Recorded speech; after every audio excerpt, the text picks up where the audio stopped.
نحمده ونصلي على رسوله الكريم اما بعد فاعوذ بالله من الشيطان الرجيم بسم الله الرحمن الرحيم رب اشرح لي صدري ويسر لي امري واحلل عقدة من لساني يفقهوا قولي. اذان اور اقامت. یہ بتائیے کہ اذان کا لفظی معنی کیا ہے؟ اذان دینا، اجازت، اعلان اور پکارنا. دیکھیے 3 مختلف ورژن آ چکے ہیں. میں آپ سے کیوں پوچھ رہی ہوں؟ ایسا نہیں کہ آپ کو پتہ نہیں کہ اذان کیا ہوتی ہے، ایسی بات نہیں ہے. لیکن کیوں پوچھا جا رہا ہے؟ سوچنا سکھا رہی ہوں. کیونکہ بعض اوقات ہم کچھ لفظ سنے سنائے بولتے ہیں اور ان کا اپنے ذہن میں ایک خاص مفہوم رکھتے ہیں، پھر انہی ٹرمز میں آگے ان کو کنوے کرتے ہیں اور اسی طرح سمجھتے اور سوچتے رہتے ہیں، جبکہ ہم لفظ کی حقیقت جاننے کی درست کوشش نہیں کرتے. اگر آپ کو الفاظ کا صحیح لفظی معنی آئے تو پھر اس کا اصطلاحی معنی جاننے میں دیر نہیں لگتی. طالب علم کے لیے ضروری ہے کہ وہ ڈکشنری استعمال کیا کرے. اگر آپ واقعی طالب علم بننا چاہتے ہیں تو ڈکشنری کے استعمال کے بغیر طالب علم نہیں بن سکتے. مجھے خود بالکل عادت نہیں تھی ڈکشنری استعمال کرنے کی، حالانکہ میں نے ایم اے عربی کیا تھا. بس ضرورت پڑی کبھی تو مجبوراً کر لی، ورنہ عادتاً نہیں استعمال ہوتی تھی. تو جب میں پی ایچ ڈی کرنے کے لیے گئی تو میرا خیال ہے پہلی یا دوسری جو میٹنگ تھی میرے سپروائزر کے ساتھ، تو جب وہ ڈسکشن ہوتی، جو بھی لکھا جاتا تو کوئی لفظ آتا کسی کتاب میں یا کہیں، تو میں اسی طرح کہہ دیتی تھی جیسے ہماری یہاں عادت ہوتی ہے کہ ہاں اس کا مطلب یہ ہو سکتا، جیسے آپ لوگوں نے اندازے سے بتا دیا ایک معنی دوسرا تیسرا، میں بھی یہی کرتی تھی. تو مجھ سے ہمیشہ وہ کہتا کہ ڈکشنری دیکھی تم نے؟ میں کہتی تھی نہیں. فوراً خود اٹھ کے شیلف سے نکال کے ڈکشنری کھول کے پھر کہتی یہ دیکھو کیا معنی ہے. تو پھر میں کہتی کہ ہاں یہ ہے اصل نپا تلا درست معنی. کیونکہ جب معنی اور مفہوم بدل جاتے ہیں نا کسی چیز کے تو سوچ کا رخ بدل جاتا ہے. تو آپ لوگ عربی ڈکشنری خاص طور پر استعمال کرنا سیکھیں، اور اس کے لیے صرف اتنا ہے کہ آپ کو روٹ آتا ہو لفظ کا. اور قرآن کو جس طرح پڑھایا گیا آپ کو، اس میں ایک ایک لفظ کی روٹ بتا بتا بتا کے اب تو میرا خیال ہے کافی مانوس ہو گئے آپ اس طریقے سے بھی کہ آپ روٹس تک جاتے ہیں. جب روٹس تک جاتے ہیں تو لفظ پہچاننا کچھ مشکل نہیں رہتا، اور پھر اسے ڈکشنری سے دیکھنا. عام ڈکشنری مصباح اللغات المنجد اردو میں بھی ان کا ترجمہ موجود ہے، اور سادہ سمپل صاف اور بہت آسان ترجمے ہیں. پھر لغات الحدیث ہے ایک کتاب جس میں حدیث کے اندر جو لفظ آتے ہیں ان کے صحیح معنی حدیث کے ریفرنس دے دے کر انہوں نے بیان کیے ہوتے ہیں اور کہاں کس معنی کا اختلاف ہے. تو اگر آپ کو وہ لفظ کا معنی صحیح آ جائے تو آپ کا جو کمیونیکیشن ہے وہ بھی بہتر ہو جائے. جب ہم شارٹ آف ورڈز ہوتے ہیں تو ہماری گفتگو طویل بھی زیادہ ہوتی ہے. جب ہمیں صحیح لفظ صحیح خیال کے لیے آتا ہو تو ہم ٹو دا پوائنٹ بھی بات کرتے ہیں. تو اذان کا لفظی معنی ہوتا ہے اطلاع دینا، خبردار کرنا. ٹھیک ہے. اور اذن یؤذن، اذان کا معنی ہوتا ہے اذان دینا. ٹھیک ہے. تو لفظ اذان کا کیا معنی ہے؟ اطلاع دینا، خبردار کرنا. اب آپ دیکھیں کہ اذان کتنا میننگ فل لفظ ہے. اذان جب ہوتی ہے تو کیا کیا جاتا ہے؟ آپ کو اطلاع دی جاتی ہے. کس بات کی؟ جی ہاں، نماز کا وقت ہو گیا ہے. خبردار کیا جاتا ہے کہ دیکھو اب باقی کام چھوڑو، اذان ہو رہی ہے، وقت ہو گیا ہے نماز کا. ٹھیک ہے. قرآن پاک میں بھی لفظ اذان استعمال ہوتا ہے اور وہ اعلان کرنے کے معنوں میں ہے، اور اسی طرح جس معنی میں ہم اس کو لیتے ہیں یعنی نماز کی اطلاع دینا مراد ہے یہاں، تو اس میں قرآن پاک میں آتا ہے اذا نادیتم الی الصلاۃ، جب تم پکارتے ہو نماز کی طرف، یعنی اذان جب دیتے ہو. تو نماز کی پکار جو ہے وہ اذان ہے. اور اسی طرح حدیث میں بھی آتا ہے مالک بن حویرث کو جب آپ بھیج رہے تھے ان کے قبیلے کی طرف، تو آپ نے ان کو کیا فرمایا کہ فَإِذَا حَضَرَتِ الصَّلَاةُ فَلْيُؤَذِّن لَكُمْ أَحَدُكُمْ، کہ جب نماز کا وقت آ جائے تو تمہارے لیے تمہیں میں سے کوئی ایک اذان دے. یعنی اس سے کیا پتہ چلتا ہے کہ اذان کوئی بھی شخص دے سکتا ہے جسے اذان یاد ہو. اذان کی ابتدا کب ہوئی؟ رسول اللہ صلی اللہ علیہ وسلم جب مدینہ منورہ تشریف لائے تو سوال پیدا ہوا کہ نماز کے اوقات کا اعلان کیسے کیا جائے. کچھ لوگوں نے یہ تجویز دی کہ نماز کے وقت بلند مقام پر آگ روشن کی جائے یا ناقوس بجایا جائے، بگل بجایا جائے. حضرت انس رضی اللہ عنہ نے فرمایا ذکروا النار والناقوس فذکر اليہود والنصارى فأمر بلال ان يشفع الآذان وان يوتر الإقامۃ. بعض صحابہ نے کہا کہ آگ کا جلانا یا ناقوس کا بجانا یہود و نصارہ کی مشابہت ہے. پھر حضرت بلال رضی اللہ عنہ حکم دیے گئے کہ آذان کے کلمات جفت کہیں. جفت کا کیا معنی ہوتا ہے؟ دو بار. اور تکبیر اقامت کے کلمات طاق سنگل ایک دفعہ کہیں، سوائے قد قامت الصلاۃ، یعنی قد قامت الصلاۃ کے علاوہ باقی ایک بار. قد قامت الصلاۃ 2 بار. آذان کے جفت کلمات اللہ اکبر اللہ اکبر اللہ اکبر اللہ اکبر، اشہد ان لا الہ الا اللہ، اشہد ان لا الہ الا اللہ، اشہد ان محمد الرسول اللہ، اشہد ان محمد الرسول اللہ، حی علی الصلاۃ حی علی الصلاۃ حی علی الفلاح حی علی الفلاح، اللہ اکبر لا الہ الا اللہ. اللہ سب سے بڑا ہے، اللہ سب سے بڑا ہے، اللہ سب سے بڑا ہے، اللہ سب سے بڑا ہے. میں گواہی دیتا ہوں کہ اللہ کے سوا کوئی معبود نہیں. میں گواہی دیتا ہوں کہ اللہ کے سوا کوئی معبود نہیں. میں گواہی دیتا ہوں کہ محمد صلی اللہ علیہ وسلم اللہ کے رسول ہیں. میں گواہی دیتا ہوں کہ محمد صلی اللہ علیہ وسلم اللہ کے رسول ہیں. نماز کی طرف آؤ، نماز کی طرف آؤ، نجات کی طرف آؤ، نجات کی طرف آؤ، یا کامیابی کی طرف آؤ، کامیابی کی طرف آؤ. اللہ سب سے بڑا ہے، اللہ سب سے بڑا ہے، اللہ کے سوا کوئی معبود نہیں. اگر لوگوں کو آذان کا معنی آتا ہو تو یہ پکار سن کر کون گھر بیٹھ سکتا ہے؟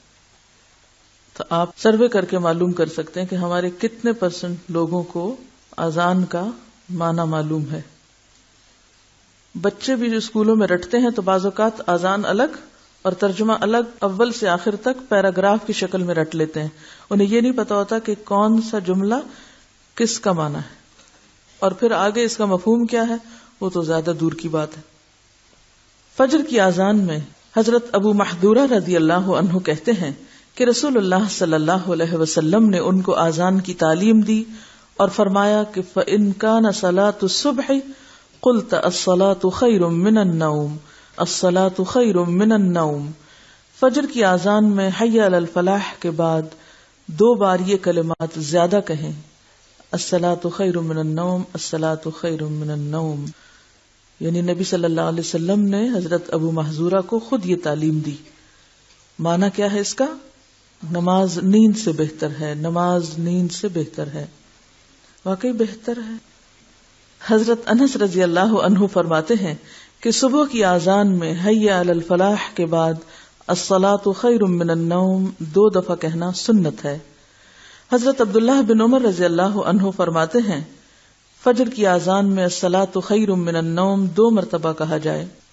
حضرت ابن عباس رضی اللہ عنہ نے بارش کے دن اپنے مؤذن سے کہا کہ حی علی الصلاح کی بجائے الصلاۃ فی الرحال یصلوا فی بیوتکم، اپنے گھروں میں نماز ادا کرو کہے.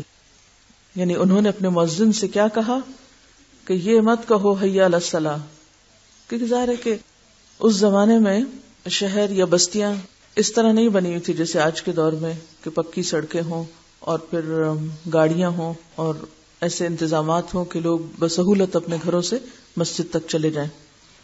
آپ ذرا تصور کیجئے ایسی جگہ کا کہ جہاں سڑک بھی کچی ہو، جہاں مسجد بھی کچی ہو، جہاں بارش ہونے سے ہر طرف پھسلن ہی پھسلن ہو جائے. تو ایسی صورت میں لوگوں کو مسجد آنے کی دعوت دینا کیا ہے؟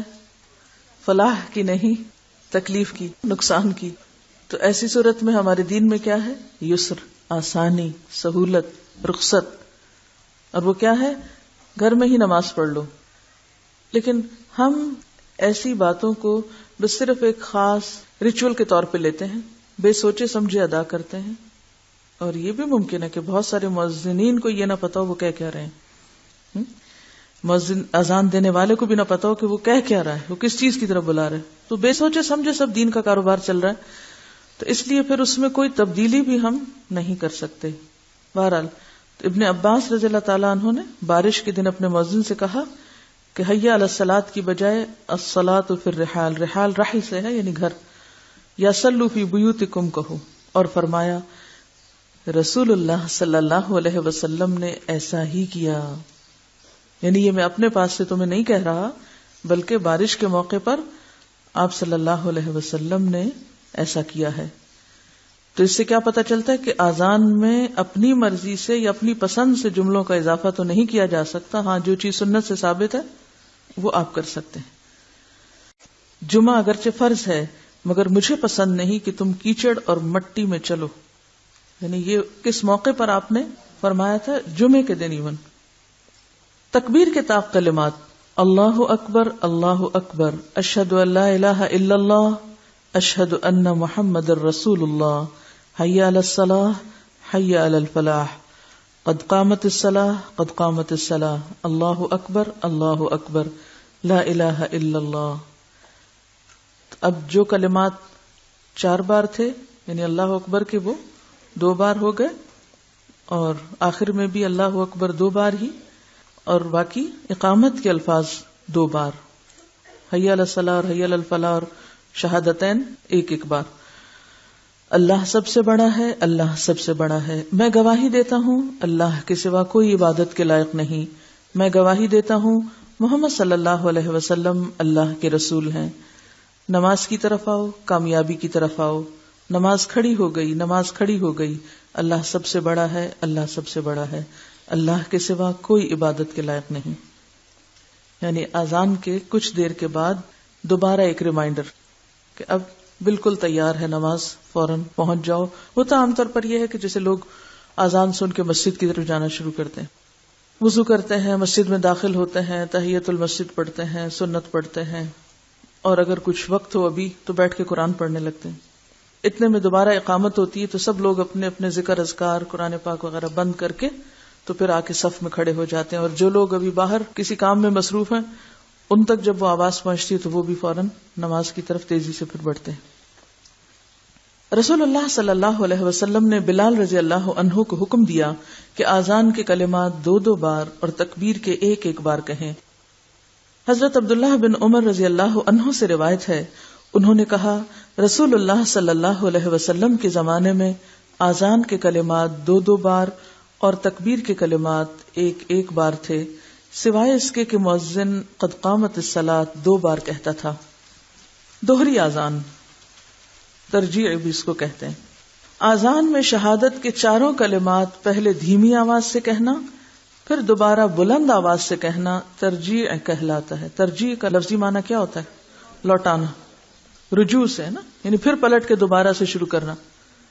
حضرت ابو محذورہ رضی اللہ عنہ سے روایت ہے کہ رسول اللہ صلی اللہ علیہ وسلم نے بذات خود مجھے اذان سکھائی، یعنی دوہری اذان اور دوہری اقامت سکھائی. پس نبی صلی اللہ علیہ وسلم نے فرمایا اذان اس طرح کہو، اللہ اکبر اللہ اکبر اللہ اکبر اللہ اکبر، اشہد ان لا الہ الا اللہ اشہد ان لا الہ الا اللہ، اشہد ان محمد الرسول اللہ اشہد ان محمد الرسول اللہ. یہاں تک کہہ کے پھر دوبارہ اشہد ان لا الہ الا اللہ اشہد ان لا الہ الا اللہ، اشہد ان محمد الرسول اللہ اشہد ان محمد الرسول اللہ، حی علی الصلاۃ حی علی الصلاۃ حی علی الفلاح حی علی الفلاح، اللہ اکبر اللہ اکبر، لا الہ الا اللہ. ایسی اذان کبھی سنی؟ مجھے سننے کا اتفاق ہوا ہے. ہمارے ملک میں عام طور پر ایسی جرت کم ہی لوگ کر سکتے ہیں، لیکن عرب ممالک میں یا مختلف علاقوں میں ایسی اذانیں سننے کو بھی ملتی ہیں، اور یہ بھی ایک بڑا ہی خوبصورت انداز ہے. اور میں سمجھتی ہوں کہ اگر آپ صلی اللہ علیہ وسلم نے ایک کام کرنے کے 2 طریقے بھی سکھائے ہیں تو اس سے فائدہ کیا ہوتا ہے. یعنی آپ جب ایک روٹین کے عادی ہو جاتے ہیں نا، دن میں 5 بار ایک ہی طرح کے کلمات سن رہے ہیں، تو پھر کیا ہوتا ہے، یعنی کان اتنے جیسے عادی ہو جاتے ہیں کہ بس آپ اس کو سنتے ہیں اور سنی انسنی کر دیتے ہیں، یعنی اس کو پھر ہم توجہ نہیں کرتے. ایسے میں اگر تھوڑا سا بھی چینج ہو تو انسان الرٹ ہو جاتا ہے. تو اس قسم کی جو چیزیں دین میں ملتی ہیں کہ ایک صحابی کو آپ نے ایک چیز سکھائی، دوسرے کو دوسری چیز سکھائی، یا ایک موقع پہ ایک چیز سکھائی، دوسرے موقع پہ ایک دوسری، تو اس میں کنٹرڈکشن نہیں ہوتی. اس میں کیا ہے؟ ویرائٹی ہے. تو ویرائٹی کنٹرڈکشن تو نہیں ہوتی نا. اور یہ صرف اس معاملے میں ہی نہیں ہے، اور بھی بہت سے اذکار میں ہے. مثلاً آپ اللہ اکبر کہہ کے جب ثنا پڑھتے ہیں تو اس کی بھی کئی قسمیں ہیں, کئی دعائیں ہیں اس میں. اتحیات کے بعد جو آخری دعائیں پڑھتے ہیں اس میں بھی کئی ایک اذکار ہیں, حتیٰ کہ اتحیات کا ورژن بھی مختلف ملتا ہے. تو یہ اختلاف نہیں ہے, یہ دراصل تنوع ہے. حضرت ابو محذورہ رضی اللہ عنہ سے روایت ہے کہ رسول اللہ صلی اللہ علیہ وسلم نے انہیں آذان کے 19 اور اقامت کے 17 کلمات سکھائے. آذان کے فضائل. حضرت ابو سعید خدری رضی اللہ عنہ روایت کرتے ہیں کہ رسول اللہ صلی اللہ علیہ وسلم نے فرمایا, مؤذن کی آواز کو جنات, انسان اور جو چیز سنتی ہے وہ قیامت کے دن اس کے لیے گواہی دے گی. یعنی ایک آواز جب بلند ہوتی تو زمین کا اگر ذرہ ذرہ بھی اس کو سن رہا ہے تو وہ سب آذان دینے والے کے حق میں گواہی دیں گے. نبی کریم صلی اللہ علیہ وسلم نے فرمایا, مؤذن کے لیے ثواب ہے اس شخص کے ثواب کے برابر جس نے آذان سن کر نماز پڑھی. یعنی اس کی آذان سے جتنے لوگ نماز کی طرف آئے ان سب کو اپنی اپنی نماز کا جو ثواب ملا وہ سارا ثواب ان کو ملنے کے علاوہ اس برابر آذان دینے والے کو بھی ملا. کیوں؟ الدال علی الخیر کفاعلہ. مفہوم یہ ہوا کہ مؤذن کی آواز سن کر جتنے آدمی مسجد میں آ کے نماز پڑھیں گے ان سب کو اپنی اپنی نماز کا پورا ثواب تو ملے گا ہی, مگر مؤذن تمام نمازیوں کے ثواب کے برابر مزید اجر پائے گا کیونکہ اس نے ان کو نماز کی طرف بلایا تھا. حضرت معاویہ رضی اللہ عنہ سے روایت ہے کہ میں نے رسول اللہ صلی اللہ علیہ وسلم سے سنا, قیامت کے دن آذان دینے والوں کی گردنیں لمبی ہوں گی. یعنی اللہ کا نام بلند کرنے کی وجہ سے وہ دوسرے لوگوں سے اونچے قد کے نظر آئیں گے, نمایاں نظر آئیں گے.